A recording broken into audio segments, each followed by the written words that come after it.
എന്ത് പറ്റി? എന്റെ കൊളസ്ട്രോളിന്റെ ബ്ലഡ് റിപ്പോർട്ട് വന്നു. അപ്പൊ അതിൽ ഈ ട്രൈഗ്ലിസറൈഡോ ടിജിയോ അത് ഭയങ്കര കൂടുതലായിട്ട് കാണിക്കുന്നു. ട്രൈഗ്ലിസറൈഡ് ആണ് കൂടുതലാണെങ്കിൽ ഇത് നിന്റെ മിസ്റ്റേക്കാ. ഞാൻ എന്ത് ചെയ്തിട്ടാണ്?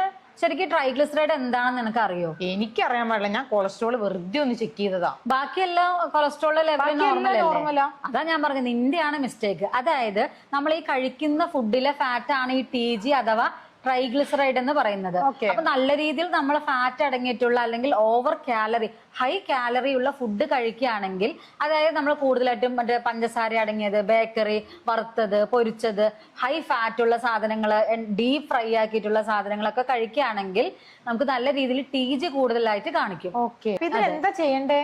ഞാൻ ഇപ്പൊ പറഞ്ഞില്ലേ, ഫുഡാണ് മെയിൻ പ്രശ്നം എന്ന്. അപ്പൊ നീ ഡയറ്റിൽ ഒന്ന് ശ്രദ്ധിച്ചാൽ മതി. ഈ വറുത്തത്, പൊരിച്ചത്, ഫ്രൈഡ് ആയിട്ടുള്ള സാധനങ്ങളൊക്കെ കംപ്ലീറ്റ് ആയിട്ട് ഒന്ന് അവോയ്ഡ് ചെയ്യുക.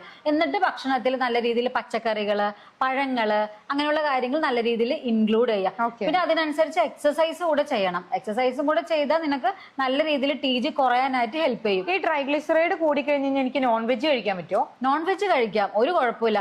ഇറച്ചിയോ മീനോ മുട്ടയോ എന്ത് വേണമെങ്കിലും കഴിച്ചോ. പക്ഷെ വറുത്ത് പൊരിച്ച് കഴിക്കരുത്. കറി വെച്ചിട്ടോ അല്ലെങ്കിൽ തേങ്ങാപ്പാൽ ഒഴിച്ചിട്ടൊക്കെ നിങ്ങൾക്ക് കഴിക്കാം. പിന്നെ ഒരു കാര്യം ശ്രദ്ധിക്കേണ്ടതെന്ന് വെച്ചാൽ നമ്മൾ റെഡ് മീറ്റ് എല്ലാ ദിവസവും എടുക്കേണ്ട, ആഴ്ചയിൽ ഒരിക്കൽ എന്ന രീതിയിലോട്ട് കഴിക്കാനായിട്ട് നോക്കിയാൽ മതി.